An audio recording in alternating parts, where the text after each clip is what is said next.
Depuis le début de la pandémie, les organismes communautaires redoublent d'efforts afin d'aider les nombreuses personnes qui se retrouvent en situation de vulnérabilité dans ces circonstances plutôt difficiles.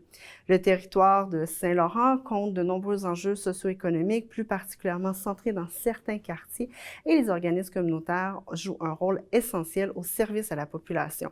Bien entendu, les bénévoles sont le moteur de ces divers centres communautaires, et dans cette série spéciale de Vos nouvelles en bref en temps de pandémie, alors qu'on jette un regard sur Saint-Laurent, on s'intéresse justement au travail des bénévoles. Pour en discuter, je joins les responsables au Centre d'action bénévole et communautaire Saint-Laurent, Madame Mélanie Massicotte et Monsieur Koné Djakarija. Bonjour. Bonjour Marie-Michel.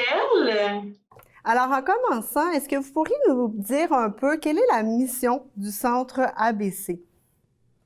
Bien entendu, Marie-Michel. Donc, le Centre d'action bénévole et communautaire de Saint-Laurent, la principale mission, c'est de promouvoir l'action bénévole dans la communauté à travers les différents besoins que la communauté exprime, tout en répondant par l'activité bénévole, sans oublier le maintien de nos aînés à domicile à travers les activités que les bénévoles font pour les aider. Oui. C'est ça, et un des autres pans aussi que vous offrez, donc, c'est le service aux aînés. Mais si on en vient donc aux activités bénévoles, vous, Madame Massicotte, vous êtes donc la responsable des bénévoles. Comment fonctionne le bénévolat au Centre ABC? Absolument. Donc, le bénévolat au Centre ABC, c'est vraiment personnalisé selon les goûts et les intérêts de chaque bénévole. Donc, la première chose que les bénévoles doivent faire, c'est de communiquer avec moi, soit par téléphone ou par courriel. Donc, on fait une petite rencontre téléphonique pour apprendre à les connaître, savoir c'est quoi leur goût, leurs intérêts, et pour mieux les orienter vers les opportunités de bénévolat qui les intéressent. On va aussi remplir des documents, dont le filtrage policier. Donc, c'est un document qui nous assure que nos bénévoles n'ont pas de problème avec la police et leur permet de faire toutes les activités bénévoles avec la clientèle vulnérable. Et bien entendu, on fait une formation de base pour bien préparer nos bénévoles aux activités qu'ils vont faire et dans les situations qu'ils vont vivre sur le terrain. Et là, justement, je le mentionnais, au Centre ABC, vous offrez aussi des services aux aînés, dont M. Djakarija, vous êtes le responsable. Quels sont ces services? Ah oui, effectivement, Marie-Michel, le Centre ABC offre des services directs aux individus et c'est vraiment des services aux aînés pour ce qui est de ce type de service. Généralement, le critère majeur, c'est le critère d'âge. Il faut avoir 65 ans et plus. D'accord. Il faut être résident à Ville-Saint-Laurent. Puis, le type de service, en général, on a comme le service de la popote roulante. On a le service du transport médical qui consiste à accompagner des personnes aînées à leurs rendez-vous médicaux. Il y a le service de l'accompagnement sans voiture, donc qui consiste aussi à aller, mais cette fois-ci avec le transport adapté. Donc l'autre, c'est d'aller avec la voiture du bénévole, mais l'autre, c'est d'accompagner dans le transport adapté aux différents rendez-vous médicaux. Il y a ce qu'on appelle l'aide aux courses, donc c'est de l'aide à l'épicerie, accompagner un aîné pour aller faire son épicerie, soit avec lui, soit avec la liste de l'aîné pour aller faire son épicerie. Mais ça peut porter aussi sur l'accompagnement pour des besoins autres, comme aller à la banque, aller à la coiffure, aller à une activité de loisir et tout ça.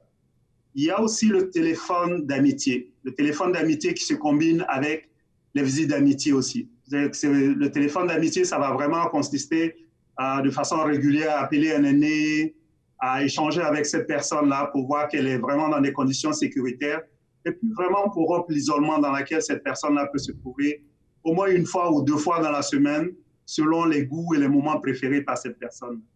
Il y a aussi la composante visite qui, à la différence du téléphone, il faut se déplacer sur place et puis offrir des moments d'échange avec l'aîné pour rompre son isolement aussi. Là. Donc, à la limite, l'objectif visé, c'est qu'à terme, ce bénévole-là puisse devenir une personne assez significative dans la relation avec l'aîné. Donc ça, c'est pour les visites d'amitié. On a le service des impôts, la clinique d'impôts.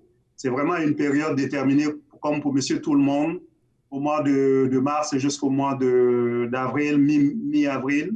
Donc, les aînés 65 ans et plus aussi vont nous apporter leurs documents où on va aller faire la cueillette de documents à domicile et les bénévoles qui se sont spécialisés dans ce domaine-là vont traiter les documents des aînés. Il y a ce qu'on appelle le gardiennage de répit. Le gardiennage de répit, c'est un service pour les proches aidants.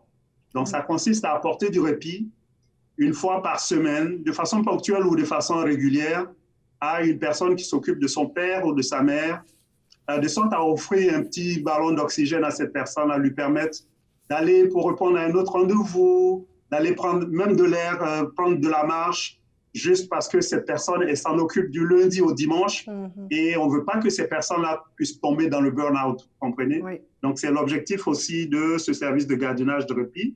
On a ce qu'on appelle les coups de main.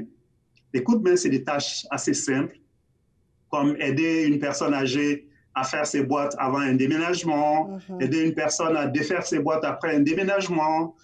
J'ai un problème avec mon Internet. Est-ce que vous avez quelqu'un qui peut me dépanner? Est-ce que c'est le routeur? Est-ce que c'est pour monter les rideaux?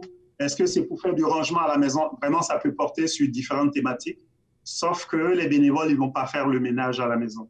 Donc, globalement, Marie-Michel, ça, c'est les services que nous offrons en temps ordinaire. Exact. Mais avec la pandémie, on est venu parce que pour des services de contact direct, tenant compte des mesures sanitaires, on a dû comme revenir à des services assez essentiels pour minimiser aussi le contact avec les aînés et se concentrer sur des services qui sont, j'allais dire, vitaux pour ces personnes-là, notamment la popote roulante, donc, qui porte sur l'alimentation des aînés, l'épicerie, les accompagnements pour le transport médical et surtout le téléphone d'amitié aussi parce que avec la pandémie, ça a constitué un gros moment de stress aussi.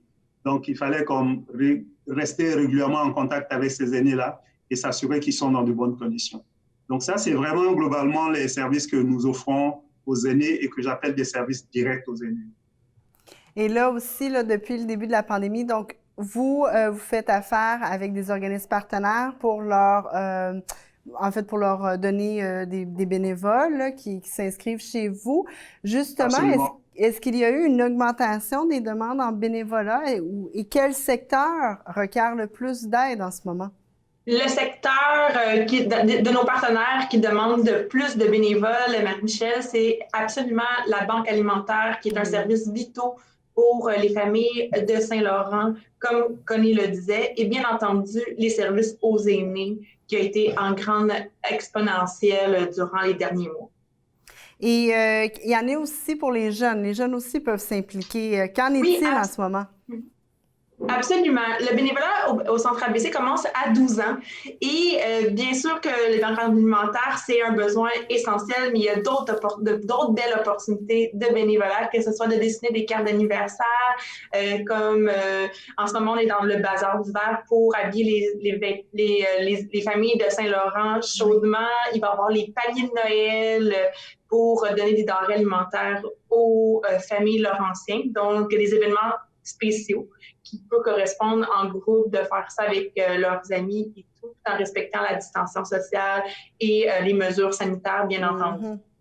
Donc, une bonne occasion peut-être de se regrouper tout en respectant toutes les diverses mesures sanitaires et en aidant justement ceux qui en ont le plus besoin en ce moment.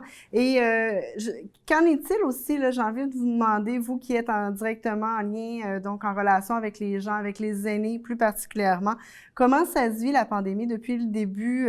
Quel écho vous en avez? Mais c'est sûr qu'au niveau des aînés, on a constaté chez les aînés quand même de grands besoins, beaucoup d'anxiété. Oui. La peur de contracter la pandémie, la peur de ne pas avoir un besoin satisfait, l'éloignement avec les proches, la réduction des contacts. Vraiment, le confinement, il est physique, mais il est aussi dans la tête aussi, là. Oui. De savoir que je vais devoir m'abstenir de rencontrer des gens pendant une bonne période, ça constitue une grosse problématique au niveau des aînés. Mais c'est aller aussi avec l'augmentation de leurs besoins de tout genre, là, parce que c'est des personnes, c'est vrai, elles sont âgées, mais elles avaient la possibilité d'aller à des centres d'achat, de répondre de façon autonome à certains besoins en allant à l'extérieur. Mais avec la pandémie, la peur de rencontrer la maladie à l'extérieur et au respect aussi des consignes sanitaires, ils ont été comme obligés de restreindre leur mouvement et donc d'avoir besoin du soutien extérieur, oui, effectivement. Alors, c'est ça. Donc, si on veut aider plus spécifiquement soit les aînés à partir de vos propres programmes au Centre ABC ou encore pour s'impliquer dans Saint-Laurent, le bon réflexe, c'est de vous contacter. On peut justement avoir toutes les informations sur centreabc.org. On peut également suivre votre page Facebook pour avoir tous les détails sur vos activités ou on vous appelle au 514-744-5511. Absolument. Donc, Mélanie Massicotte et Kone Jakaridja, merci beaucoup d'avoir pris le temps de nous parler un peu de votre centre. Merci beaucoup, Marie-Michel, de vous intéresser à ce que nous faisons dans la communauté.